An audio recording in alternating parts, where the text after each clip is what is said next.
Hey, what's going on, you guys? My name is Rayge, and we are back today with a 4 years experience free-to-play overview here of how I've been doing in the game. But as well, guys, I want to share this unique perspective because I do realize that I'm one of the few content creators that is free-to-play, and I'm in that unique position. So hoping in today's video to share that insight with you guys. Hopefully there's something for you to take away as well, learn how I have been able to find consistent success in the game, as well as being ready for any kind of new content coming to the game. So what I have on screen here is actually really awesome because this is actually what my resources are as of today. And I really want to share this because at the end of the day, guys, this is kind of where my account's sitting at, right? My gold balance has only been going up. If you guys have been following along my gold analysis videos that I do every month at the end of the month to just see and analyze how much gold we've earned, how much we spent, and so forth. My power cores has been soaring through the roof because the last time I spent any meaningful power cores was actually in the introduction of Black Knight coming into the game, and because of how meta and game changing he was,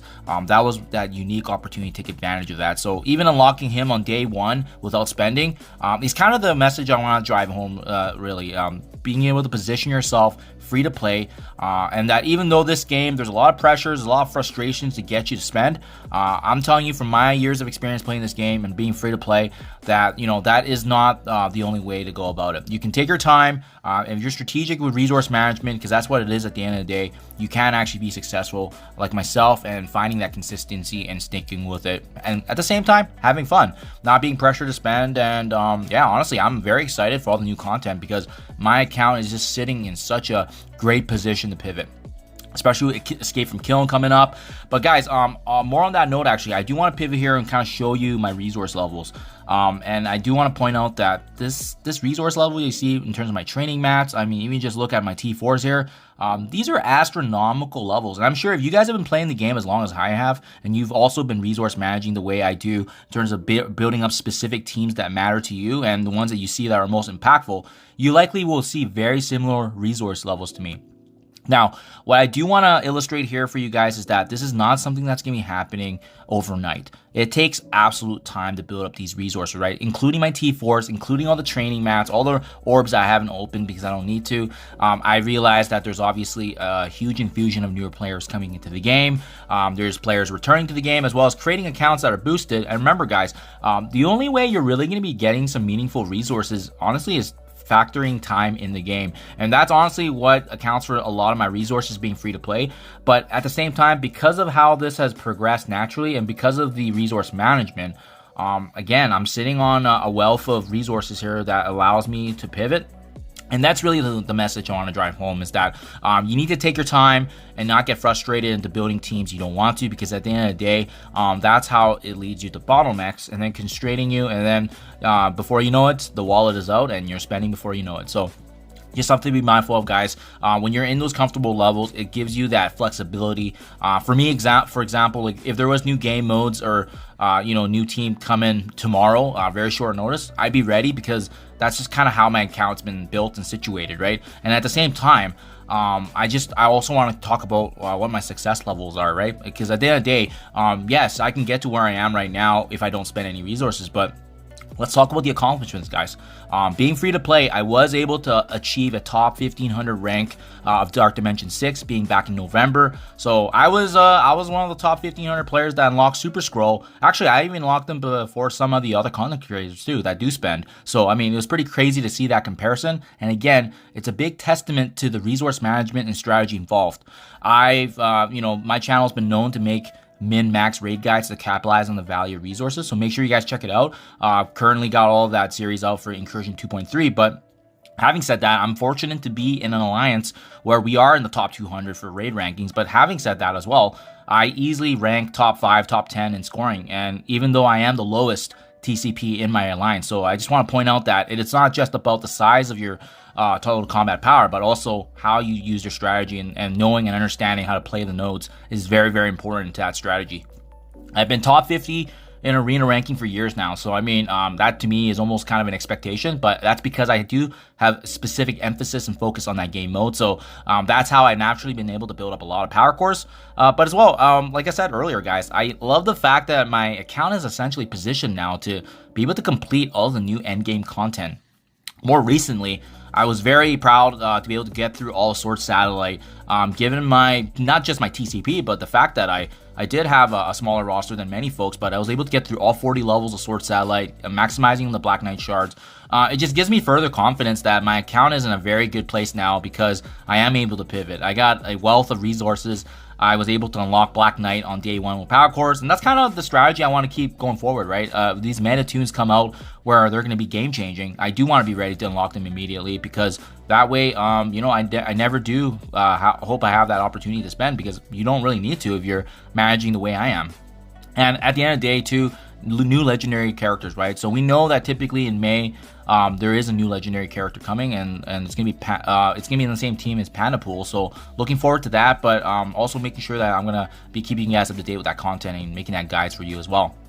Lastly, for me, not really an accomplishment, more so a comment, is that I have been really able to get the success level because, you're able to focus on specific game modes. Well, for myself, Crucible and War Engagement is not a priority for me. And again, it's going to be different from each player. It's going to be different from your experience in the game, what obviously you have fun with. But for me, that's kind of where it's been taking, obviously, the hit, right? You have to make sure that you prioritize. So that actually goes to my free-to-play game plan here, which I wanted to quickly discuss about, which is focusing on 2 to 3 game modes that you want to prioritize. For me, it's always been Arena, it's always been Raids, and ultimately Dark Dimension is the trigger that allows me to really know fully that I'm going to be investing in this team or character all the way to the max, because you need to bring them up to engage in that game mode.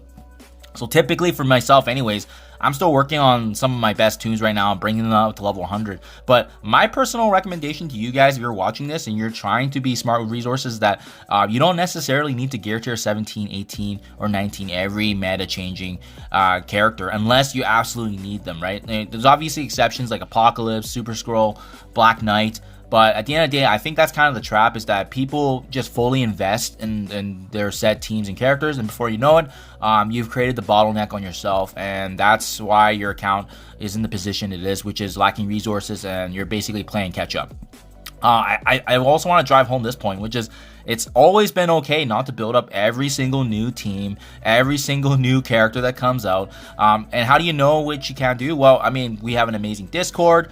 You can research, you can wait for the other content creators to create content, but as well, discussing with your alliance members or even just checking Reddit. Honestly, this community is a very impassioned community. If you're ever not sure about a team, just ask the question, because someone's going to have the answer for you, and that only takes a few minutes as opposed to you loading up all those resources on a team that you may or may not be needing at the end of the day. For myself, guys, my new game plan has been, actually, I've been spending the 6 million gold max for the golden opportunity, and my gold balance is still going up. So my last gold update video, I highlighted this as well, but we're at a very different economy now where gold is very abundant. You're able to spend 6 million gold per day, and your balance will still go up if you're doing everything as needed, such as going through the objectives and so forth. So sticking with that budget, knowing which characters that you need to T4 to make sure that the team operates, and that's really what has allowed me this opportunity to create a surplus of resources, and I am where I am because of that. And guys, lastly, I can't stress this enough, just have fun. If you're forced to build up teams or characters that you don't want to, that already right there is a red flag, and you may have to revisit why that pressure is coming, right? It could be your alliance not aligning with your goals. It could be the fact that maybe you want to, you're doing it specifically for an event, but look back at the end of the day, is that event that important that you need to be pouring all these resources? That's the big question I always ask myself whenever there's these new events coming. If I do push this character or team up to the max, what am I getting out of it at the end of the day? Is it worth it? The cost benefit of obviously having that investment, and just like anything you would do in real life as well. So guys, having said that, I also want to highlight some examples here of kind of what's happened with my account and kind of how it's resulted in the surplus that it has, right? And again, I do want to point out this is going to be subject to every player's priorities and focus in game, but I'm just letting you know, I did all this and still found the success that I've had. So there's just no right or wrong way to play the game, honestly. But I'm just giving you guys some examples. I realize I'm probably going to get some opinions here, but I do want to highlight exactly what's happened with my account to get to where I am. So Masters of Evil, and by the way, these are all skipped teams example, but not like skipped as in like completely ignored. Skipped as in, I built them, but not really. So for example, Masters of Evil, only Kang is built up all the way to gear tier 18, right? But that didn't stop me from getting a 7-star Nova. Nowhere team, similar story. Only Nova's built up to gear tier 18, and that didn't stop me from getting a 7-star Black Cat. New Avengers was completely skipped in my account, and guess what? I still have a 7-star Green Goblin Classic. How that happened? We had Rebirth as an alternative, and thankfully the trial event came twice, so we were able to maximize on the rewards there. But my point is this, guys. Work smart, not hard. If there's a strategy to avoid having to invest in a team that you don't want to, maybe there is. Unless absolutely required for a specific event, like as we've seen with Spider Society, they've hinted that they're going to be needed in the new raids. Many of us probably won't have a choice, right? But even for situations like this, I want to point out the Invaders team came out a while ago, and I recognize how garbage they were very, very early on. But guess what? I found that Gear Tier 16 was still good enough to get me all the way to Incursion 2, and thankfully when we entered Incursion 2, they were at the very end, so I was like, oh my goodness, thank gosh I don't have to build them up any higher, because getting them to be going through Incursion 1.6 was hard enough, but then once we upgraded ourselves to Incursion 2 and seeing how the skill section was specifically at the very end of the raid, that was a blessing in disguise, guys. So I mean, I feel like maybe the developers planned that intentionally, or maybe it was just a big trap to begin with. But anyways, if you have the foresight to take a look at that and prevent those traps from happening, those are huge, because that just saved me so many resources. Bifrost, only Val's built up. If you guys have been following my raid min-max, guys, Pegasus, only Kestrel's built up. I've skipped A-Force and I've skipped the new warriors, as in characters not named Deathpool, Cloak and Dagger, because they were very important back then. But my Firestar and my Gwenpool are sitting at level 1 comfortably, and I don't plan on bringing them up any higher, because it just doesn't do much for me anyways at the end of the day. If I've lasted this long and I've accomplished everything I have already without them, what's building them up going to be, in terms of impact for my account right now? And I do want to point out, though, obviously I've listed all these bad team examples. Does that mean I just don't build up any team? No. It has to be for a specific reason, and there has to be value. The last time I fully built up a team has got to be the Horseman teams, because we all know why. We need Big Boy Apocalypse. And then the Secret Defenders were basically the last full team I upgraded all the way to max, with the exception of Doctor Strange, because he's garbage, but everybody else was needed to be part of the meta. And obviously now the meta's changing Arena, but they're still a really solid team. But there's just some examples, guys. You guys want to know how I've saved so much T4s, so much training mats, so much gold?